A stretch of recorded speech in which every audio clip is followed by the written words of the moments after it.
আপনারা দেখছেন news now, খবরের নতুন ভাষা।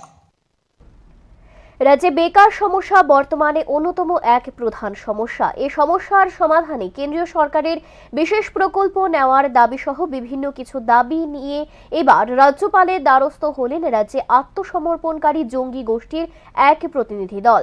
বুধবার রাজ্যপালের সঙ্গে সাক্ষাৎ করে কেন্দ্র সরকারের উদ্দেশ্যে বিভিন্ন দাবি তুলে ধরলেন আত্মসমর্পণকারী জঙ্গি গোষ্ঠীর এক প্রতিনিধি দল।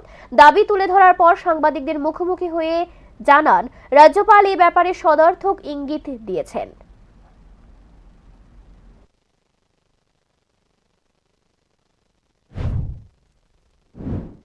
আছে সেই প্রবলেমগুলোর জন্য আমরা আজকে মেমোরেন্ডাম সাবমিট করা হয়েছে।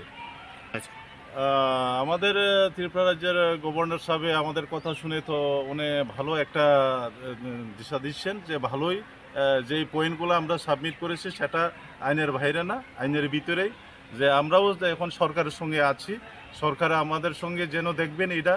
আর উনের যে চ্যাপ্টার আমরা যে দিয়েছি, যে আমরা ডিমান্ডগুলো রাখা হয়েছে, এটা বাইরের না, খুব সুন্দর এবং ভালো দেওয়া হয়েছে এখানে।